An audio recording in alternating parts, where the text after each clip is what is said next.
সবগুলো গুরুত্বপূর্ণ পয়েন্ট লিখে ফেলার পর ক্লাইন মোরেত্তি মটলের টেবিলের কিনারায় আঙুল দিয়ে টোকা দিল। সে মনে মনে ভাবল যে ক্যাথেড্রালের গভীরে দীর্ঘশ্বাস ফেলেছিল সে কি টুয়াইলাইট হার্মিট অর্ডার এর কোনো সদস্য। কিল্যাংস যখন সেই ক্যাথেড্রালের অনেক গভীরে পৌঁছাতে পেরেছিল তখন কি সে টুয়াইলাইট হার্মিট অর্ডারের চোখে পড়েছিল? পরে সে কোনো এক অ্যাডভান্সমেন্ট পেয়েছিল এবং ক্রিপিং হাঙ্গারের মালিক হয়ে একজন পাইরেট অ্যাডমিরাল হিসেবে পরিচিত হয়েছিল। যদি তাই হয় তবে এটা বোঝা যায় কেন সে সিকোয়েন্স 5-এর শক্তি পাওয়ার পরও সেই আদিম দ্বীপে টাইরেন্ট কার্ডটা নিতে ফিরে গেল না। সেটা তখনই পাওয়া সম্ভব যদি কেউ সেটা নিজ হাতে দেয়। কেউ নিজে থেকে না দিলে সেটা ছোঁয়া অসম্ভব। অবশ্য কিল্যাংস হয়তো যথেষ্ট শক্তির অধিকারী হওয়ার পর দ্বিতীয়বার ক্যাথেড্রালে গিয়ে টুয়াইলাইট হার্মিট অর্ডারের সেই সদস্যের সাথে যোগাযোগ করে থাকতে পারে। যাই হোক, সেই আদিম দ্বীপটার সাথে টুয়াইলাইট হার্মিট অর্ডারের বেশ ভালো একটা সম্পর্ক আছে। আমরা অন্য অঞ্চলগুলোতে খুব সহজেই কবরের কাছে পৌঁছতে পেরেছিলাম এবং কিংস অফ এঞ্জেলসদের ক্রিয়েটরকে ভোজ হিসেবে খাওয়ার সেই ছবিটা দেখতে পেয়েছিলাম, কারণ টুয়াইলাইট হার্মিট অর্ডারের সেই সদস্য হয়তো চেয়েছিল আমরা সেটা দেখি। ইতিহাস থেকে হারিয়ে যাওয়া সেই টুকরোটা ছড়িয়ে পড়ুক, সেটা তারা খুশি মনেই চায়, যদিও তাদের দৃষ্টিভঙ্গি থেকে দেখা সেই ঘটনার সত্যতা নিয়ে সন্দেহ থেকেই যায়। পরে টুয়াইলাইট হার্মিট অর্ডারের সেই সদস্য হয়তো দীর্ঘশ্বাস ফেলেছিল, কারণ সে আশা করেনি যে আমরা খুব দ্রুত সেই জেগে ওঠা মৃতদেহ আর 6 উইংড গার্গোয়েলকে হারিয়ে টাইরেন্ট কার্ডটা পেয়ে যাব। সাধারণত যা ঘটে থাকে আমাদের তখন বিপদে পড়ার কথা ছিল এবং সেই অস্তিত্ব আমাদের সব ঝামেলা থেকে দূরে সরিয়ে দিত। দূর থেকে কথা বলে আমাদের টুয়াইলাইট হার্মিট অর্ডারের বাইরের সদস্য বানিয়ে নিত। ক্লাইন মোরেত্তি খুব সাবধানে সেই পরিত্যক্ত ক্যাথেড্রালের গভীরে থাকা অস্তিত্বকে বোঝাতে সে শব্দটি ব্যবহার করল। তার এমনকি সন্দেহ হচ্ছিল সেই ব্যক্তি হয়তো প্রাক্তন কিং অফ এঞ্জেলস ঈশ্বরের সন্তান অ্যাডাম। অবশ্য সেই আদিম দ্বীপটা টুয়াইলাইট হার্মিট অর্ডারের কিনা সে বিষয়ে সে নিশ্চিত ছিল না। সে বিশ্বাস করত যে ভবিষ্যদ্বাণী করেও এর সঠিক উত্তর পাওয়া যাবে না, কারণ এখানে অনেক সম্ভাবনা লুকিয়ে আছে। এতে অন্য আরও গোপন অস্তিত্ব জড়িত এবং স্পিরিট ওয়ার্ল্ড সংক্রান্ত যে কোনো তথ্য মুছে ফেলা বা লুকিয়ে ফেলা হবে। যদি আমার ধারণা সত্যি হয়, তার মানে কি আমি টুয়াইলাইট হার্মিট অর্ডারে যোগ দেওয়ার সুযোগ মিস করলাম?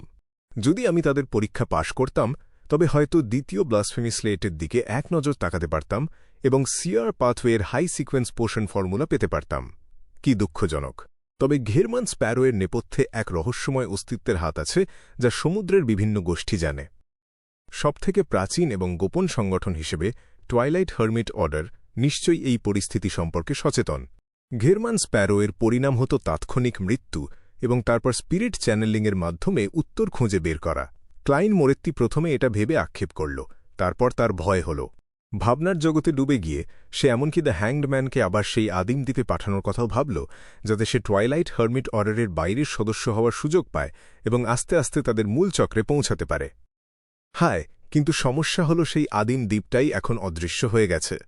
না হলে দ্য হ্যাংড ম্যানের সত্যি সত্যিই একটা 3 গুণ, না 4 গুণ গুপ্তচর হওয়ার সুযোগ ছিল।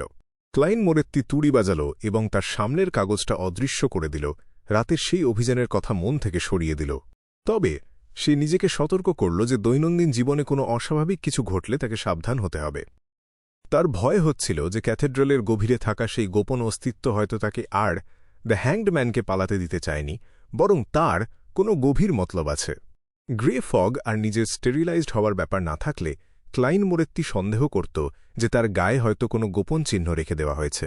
টেবিলের জিনিসগুলোর দিকে তাকিয়ে ক্লাইন মোরেত্তি প্রথমে টাইরেন্ট কার্ডটা উল্টাল এবং সেটাকে ব্ল্যাক এম্পারর কার্ডের পাশে রাখল। তারপর সে ভাবতে লাগল বাকি যুদ্ধের সামগ্রীগুলো সে কিভাবে ব্যবহার করবে। প্ল্যান্টার পাথওয়ে এর সিকোয়েন্স 5 ড্রুইড বিয়ন্ডার ক্যারেক্টারিস্টিকটা বিক্রির পরিকল্পনা তার আগেই করা ছিল দ্য হার্মিট ক্যাটলিয়ার মাধ্যমে ফ্রাঙ্ক লির কাছে। কিন্তু সমস্যা হল, আমি কি সত্যিই এই পৃথিবীর ধ্বংস ত্বরান্বিত করতে চাই? ক্লাইন মোরেত্তি নিজের ওপর নিজেই হাসল এবং দ্বিধায় পড়ে গেল। ফ্রাঙ্ক লির মতো বিপজ্জনক কাউকে সিকোয়েন্স 5-এ উন্নীত করা মানেই হল গরু, মাছ, সমুদ্র এবং রোজ বিশপদের ভয়ে থাকা। এই পাগলের মতো মানুষটা আরও শক্তি পাওয়ার পর তার পরীক্ষা নিরীক্ষায় কি করবে তা কেউ জানে না। সে যে কি অদ্ভুত সব প্রজাতি তৈরি করতে পারে তার কোনো ঠিক নেই। সে যদি নিজেকেই পুঁতে ফেলে আর ফ্রাঙ্ক লির একটা দল বানিয়ে ফেলে তবে কি হবে? সেটা সত্যি ঘটলে পৃথিবীর বিপদে পড়িবে। ক্লাইন মোরেত্তি দীর্ঘশ্বাস ফেলল এবং ঠিক করল অ্যাডমিরাল অফ স্টার্সকেই এই ঝামেলা পোহাতে হবে। সবশেষে আমি তো কেবল একটা সাধারণ ড্রুইড বিয়ন্ডার ক্যারেক্টারিস্টিক বিক্রি করছি। ম্যাম হার্মিট সেটা কিনবেন কিনা তা তার ব্যাপার। তাছাড়া এটা তো মাত্র সিকোয়েন্স 5।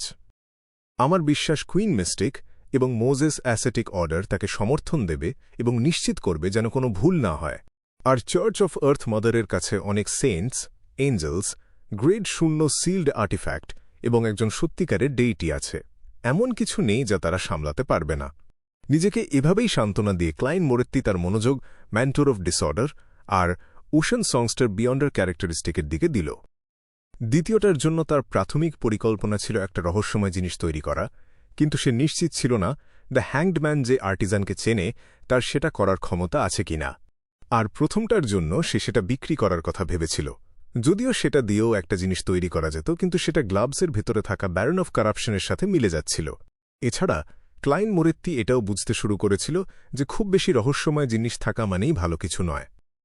সবগুলোকে একসাথে ব্যবহার করলে সেগুলোর নেতিবাচক প্রভাব দেখা দেয়। ক্রিপিং হাঙ্গার আর ভাড়ায় পাওয়া লেমানোস ট্রাভেলসের সাথে সে মনে করত অধিকাংশ সময় হালকাভাবে ভ্রমণ করাই বুদ্ধিমানের কাজ।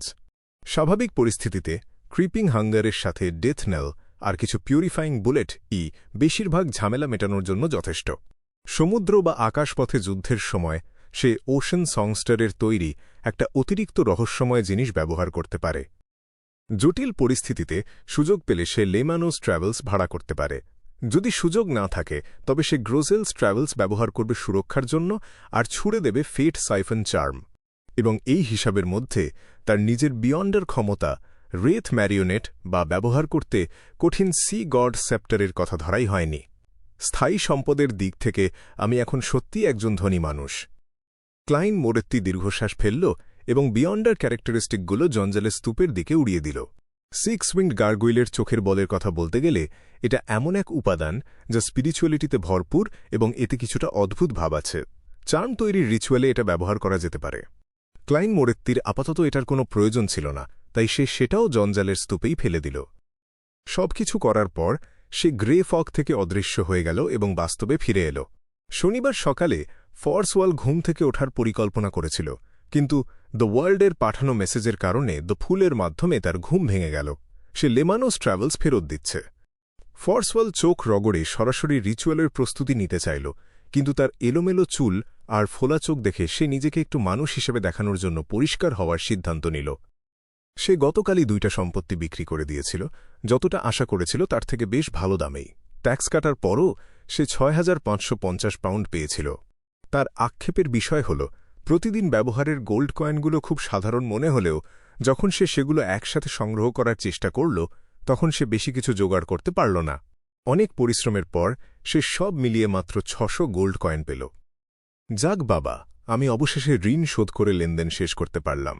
ফর্সওয়াল চুল আঁচড়াল এবং রিচুয়াল শুরু করল।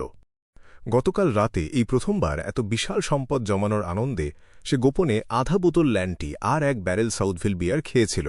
তার ফলস্বরূপ আজ সে খুব খারাপ অবস্থায় ঘুম থেকে উঠেছে। রিচুয়ালের সময় এবং কথাবার্তার পর ফর্সওয়াল 5,200 পাউন্ড আর 600 গোল্ড কয়েন দিল, অ্যাসাসিনেশনের কমিশন শেষ করল এবং একটা ইন্টারোগেটর বিয়ন্ডার ক্যারেক্টারিস্টিক গ্রহণ করল। এভাবে তার হাতে এখনও 2,530 পাউন্ড নগদ রয়ে গেল। তার 2টি বইয়ের রয়্যালটির টাকা খুব বেশি না হলেও সেগুলো বেশ স্থিতিশীল ছিল। কিছুক্ষণ অপেক্ষা করার পর ফর্সওয়াল ডোর অফ স্যাক্রিফাইস অ্যান্ড বেস্টোমেন্ট জ্বলে উঠতে দেখল এবং 2টি জিনিস উড়ে বেরিয়ে এল। একটা ছিল লেমানোস ট্রাভেলস আর অন্যটা হালকা নীল রঙের স্বচ্ছ একটা ষড়ভুজ প্রিজম। তার ভেতরে বিজলি চমকাচ্ছিল।